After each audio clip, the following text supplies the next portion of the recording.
வணக்கம். நான் உங்கள் ஜேஎம்எஸ்.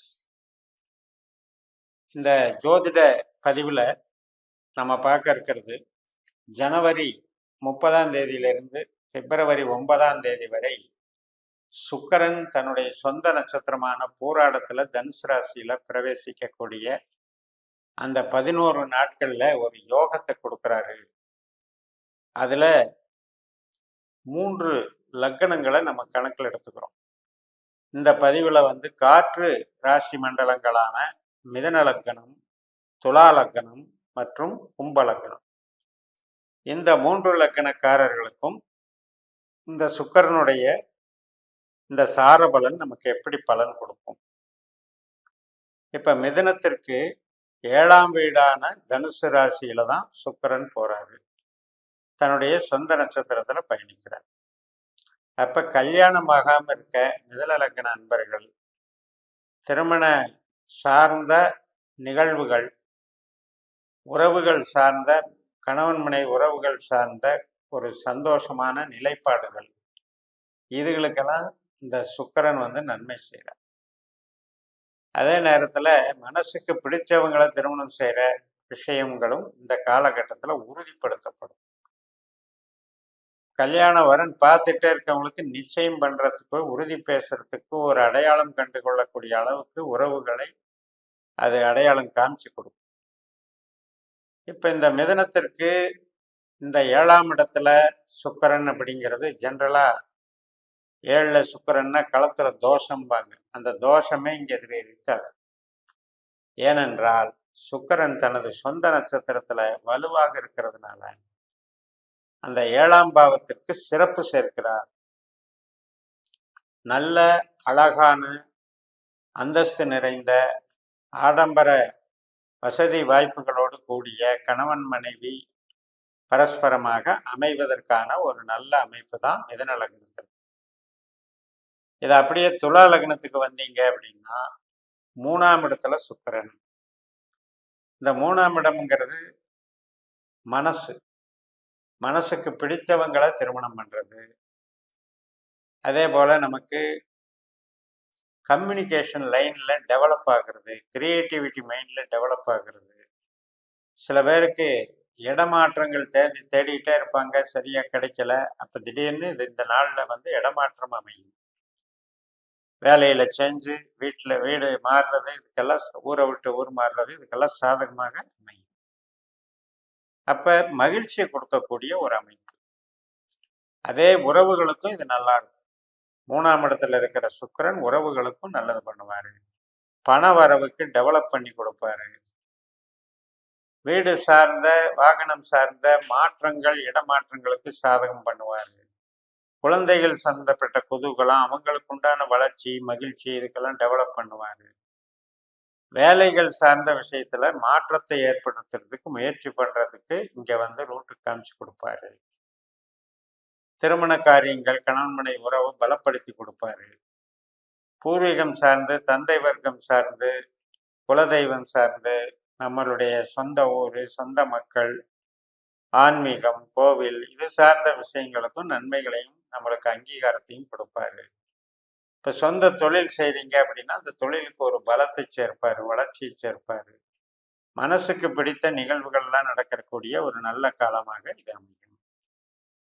அதனால இந்த சுக்கிரன் துலா லக்ன நண்பர்களுக்கு லக்னாதிபதியே பலமாக இருக்கிறார் என்ற பொருள்ல ஈடுபாடும் ஆழ்ந்த அறிவும் திறமையும் உங்களுக்கு மேன்மேலும் உங்களுக்கு வளர்ச்சியை கொடுக்கும். அடுத்தபடியா கும்ப லக்னம். இந்த கும்ப லக்னத்துக்கு 11ஆம் இடத்துல சுக்கிரன் இருக்கார். இந்த 11ஆம் இடம் என்கிறது லாபம். அப்ப நம்ம மனநிறைவை தரக்கூடிய நல்ல நிகழ்வுகள் நடக்கக்கூடிய அமைப்பு, பொருளாதாரத்திலையும் லாபத்தை கொடுக்கக்கூடிய அமைப்பு, தொழிலையும் நமக்கு டெவலப்மெண்ட் பண்ணக்கூடியது, ஒரு விரிவாக்கம், தொழில் வளர்ச்சி, இதுக்கெல்லாம் டெவலப்மெண்ட் பண்ணி கொடுக்கும். அப்ப கும்பத்தை பொறுத்த வரைக்கும் பாக்யாதிபதினு சொல்லுவாங்க. சில பேருக்கு வீடு வாகனம் அப்படிங்கிற வாங்குறதுல மட்டும் கொஞ்சம் தடைகள் ஏற்படும் இந்த 11 நாட்கள்ல. அதே நேரத்துல நமக்கு இடம் மாற்றம் பண்றவங்களுக்கு ஈஸியா இருக்கும். ஒரு இடத்த விற்கிறவங்களுக்கு ஈஸியா இருக்கும். ஒரு உறவுகள், இப்போ குழந்தைக்கு திருமணம் ஆகிறது, நமக்கு திருமண காரியங்கள், குழந்தை பிறப்புக்கான சுபகாரியங்கள், இதுக்கெல்லாம் நல்லா இருக்கும். அப்ப இந்த 11ஆம் இடம் என்பது மனமகிழ்ச்சியை தரக்கூடியது.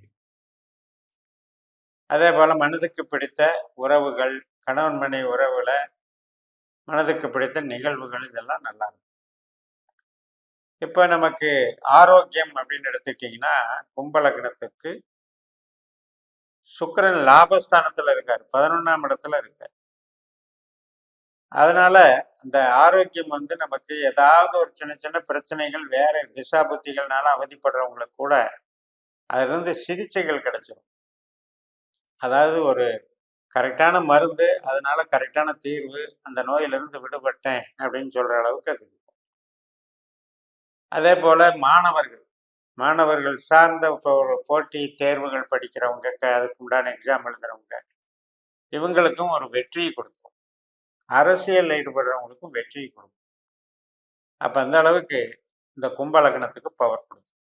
அப்ப இந்த காற்று ராசிகளான மிதுனம், துலாம், கும்பம், இந்த 3 ராசி மண்டலங்களுக்கும் இந்த சுக்கிரனானவர் தன்னுடைய சொந்த நட்சத்திரத்துல வரும் பொழுது, அது உறவுகள் ரீதியாகவும், கிரியேட்டிவிட்டி மைண்டு, கலைகள் ரீதியாகவும், media, communication, IT line, banking line, marketing line, கலைகள், சினிமா, இன்டீரியர் டெக்கரேஷன் மற்றும் விலை உயர்ந்த ஆவரணங்கள் தயாரிப்பு, சேல்ஸு, சர்வீஸு, இது எல்லாத்துக்கும் வளர்ச்சி இருக்கும். இப்ப வந்து சுக்கிரனை பொறுத்த வரைக்கும் நமது ஜனன ஜாதகத்துல 4, 8, 12 உபநட்சத்திரமாக வரக்கூடாது. வந்திருந்தால் இந்த காலகட்டத்துல சுக்கிரன் வந்து வலுப்பெறுறது வந்து நெகட்டிவா வேலை செய்யும். அப்ப அது வந்து நம்ம ஜனன ஜாதகத்தை இந்த பாஸ்கர் அஸ்ட்ராலஜி சிஸ்டத்துல போட்டு கணிச்சு உங்களுடைய உபநட்சத்திரங்களை தெரிந்து கொண்டு பார்த்துக்கிட்டுறது நல்லது. எல்லாருக்குமே அப்படி அமையாது. ஏன்னா நம்ம வந்து இப்போ ஒரு லக்னம்னு சொல்றேன் அப்படின்னா, மிதுன லக்னம் அப்படின்னா அதுல 30 டிகிரி இருக்கு. 2 மணி நேரம் ஒரு லக்னம். அப்ப அந்த 2 மணி நேரத்துல ஒவ்வொருத்தரும் ஒவ்வொரு மணித்துளியில பிறக்கிறோம். ஒவ்வொருத்தரும் ஒவ்வொரு டிகிரி புள்ளியில பிறக்கிறோம். அந்த டிகிரி புள்ளிக்கு தகுந்த மாதிரி கொடுப்பினைகள்ல 12 பாவ அதிகாரிகள் வித்தியாசப்படுவார்கள். அதுல சுக்கிரன் வந்து நமக்கு நல்லதா இருந்திருக்கணும், கெட்டதாக இருந்திருந்தால் நமக்கு அது நெகட்டிவ் ஆகும். இதெல்லாம் டீப்பா பார்க்கக்கூடிய மெத்தட். அப்ப இந்த அடிப்படையில நம்ம பாவங்கள் நட்சத்திர ஆற்றல்களை கிரகங்கள் மூலமாக பெற்று, அந்த பாவங்கள் தான் நமக்கு நிகழ்வாகவும் விதி கொடுப்பனையாகவும் மாறி செயல்படுகின்றன. இப்படிப்பட்ட அமைப்புல நமக்கு ஒரு கிரகம் என்பது சொந்த நட்சத்திரத்துல பயணிக்கும் போது அது செல்லக்கூடிய அந்த ஸ்தானத்தை வலுப்படுத்திடும். அதனாலதான் இந்த மிதுனம், துலாம், கும்பம் அப்படிங்கிறதுல மிதனத்துக்கு 7ஆம் இடம், துலாத்துக்கு 3ஆம் இடம், கும்பத்துக்கு 11ஆம் இடம். இந்த 3மே வந்து பரஸ்பர மகிழ்ச்சியை தரக்கூடிய நல்ல பாவங்கள். அதனாலதான் இந்த 3 அணிக்கும், இந்த காற்று ராசிகள் அணியான இந்த 3 லக்கணங்களுக்கும் மிகுந்த நற்பலனை தருகின்றன என்று கூறி நிறைவு செய்கிறேன். இந்த சேனலை சப்ஸ்கிரைப் பண்ணி ஷேர் பண்ணுங்க. உங்க தனிப்பட்ட ஜாதக பலாபலன்களை என்னுடைய வாட்ஸ்அப் நம்பர்ல தொடர்பு கொண்டு பலன் பெறுங்கள். உங்களிடமிருந்து விடைபெறுகிறேன். உங்கள் ஜெயம்எஸ். நன்றி, வணக்கம்.